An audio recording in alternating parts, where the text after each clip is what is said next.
Halo, Assalamualaikum warahmatullahi wabarakatuh. My name is Riwayuni, and I'm from class 33 6B01, and my student ID is 33248004. And today I will do my first project of sociolinguistics, that is the presentation about code mixing and code switching. But at the first time, I will explain about code mixing. The first slide is definition. Code mixing is the transition of one word from one language to another within a sentence. For example, the insertion of the word literally, obviously, or prefer in Indonesian sentence. Maybe you are already similar with this because actually it's often used in our environment, especially in Jakarta. People in there usually use code mixing in their daily conversation, but maybe they don't realize it's called as code mixing. Okay, next is according to Mahotian 2006, code mixing usually occurs when speakers utilize two languages simultaneously and switch between them to the point where they switch between them during a single press. This phenomenon often occurs in bilingual communities where words or phrases from another language are inserted into a sentence. Usually, code mixing does not follow strict syntactic rules because speakers focus more on expression or familiarity. Next is the example of code mixing. The first is, aku lagi ngerjain tugas tapi masih stuck di introduction. The second is, besok kita meeting di office baru ya. And the third is, dia tuh bener-bener cool banget. So from this example, we can see that there are some English word in Indonesian sentence, so it's called as code mixing. The next is the reason why people do code mixing. Code mixing is generally used to show social identity or language habits, to utilize words or terms that are more concise and easy to understand in another language, often used in informal and everyday situations, especially among young people. So actually, there is no specific purpose for using code mixing. It's just about the habit of using more concise words. The next is types of code mixing. The first, insertion. This type involves inserting a word into a sentence by taking a term from another code and using it in a new code of its own. Type code mixing and loanwords are not the same thing because the former are blatantly borrowed from another language, whilst the latter can be incorporated into the host language and contain creative phrases. The second is alteration. In this process, two languages are displayed in one class but remain relatively separate. And the last is congruent lexicalization. According to Indah et al. 2018, congruent lexicalization is a form of code mixing in an utterance that contains various vocabularies from different languages but can still form complete information because of the shared grammatical system.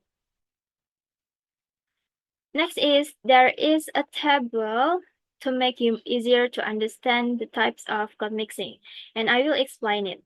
The first is insertion.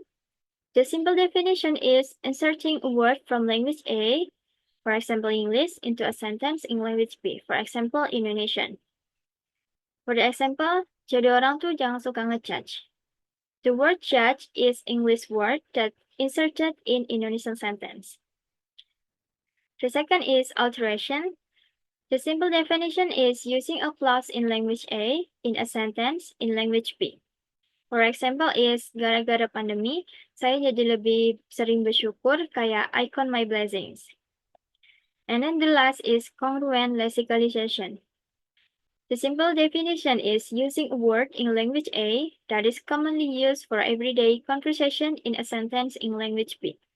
For example, saya merasa sangat stres akhir-akhir ini. The word stress in bahasa is tertekan. But instead using tertekan, many people in Indonesia commonly use stress in their daily conversation. So it's called as code mixing congruent lexicalization. Okay, that's all my presentation about code mixing, and I will continue my presentation about code switching. Okay, the second presentation is about code switching.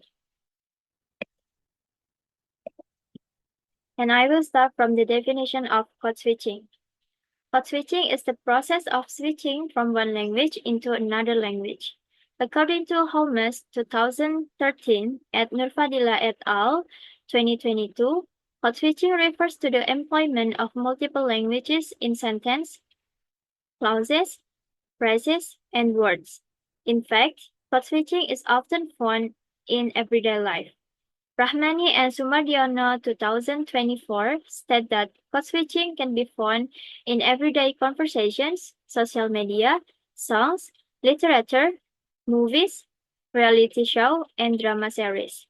Code switching occurs intentionally in different clauses or sentences, and depending on the speaker situation. So, it is possible that the person feels that the word in their second language is more appropriate to say. Next is the example of code switching. The first is, kemarin kita ke pantai. The view was incredible. Seru banget. And the next is, kuenya enak banget, Kak. Thank you. So, from this example, we can see that there is a change in language from Indonesian to English. So, it's called as code switching. The next is purposes. In general, the purpose of using code switching is to adapt to the person you are talking to. For example, to make people feel more comfortable with the use of a particular language and to emphasize or strengthen the meaning of a message. Next is the types of code switching. The first is text switching, a change of language in the form of a short phrase or text. For example, right? Or you know, and the more example is isn't it, are not you, and others at the end of a sentence. For example, kamu tadi udah makan, right? Next is intrasentential switching. Change of language within a sentence but between clauses or phrases. For example, kalau kamu nggak datang, we will cancel the meeting. And the last is intersentential switching. Switching language between sentence. For example, aku tadi udah bilang ke dia, but he didn't listen. Between the three types of code switching, the intrasentential switching and intersentential switching is the most tricky because we have to know which one is still in one sentence and which one is in another sentence. So, the conclusion of the material on code mixing and code switching is, the first, code mixing is mixing languages often in the form of words, while code switching is switching languages from language A to language B. Second is the purpose of code mixing and code switching is to make it easier to communicate in everyday life, because the choice of words or sentences is considered easier to say. And then the third is there are three types of code mixing. That is insertion, alteration, and congruent lexicalization. And code switching also has three types. That is text switching, intrasentential switching, and intersentential switching. Okay, that's all my presentation. Thank you so much.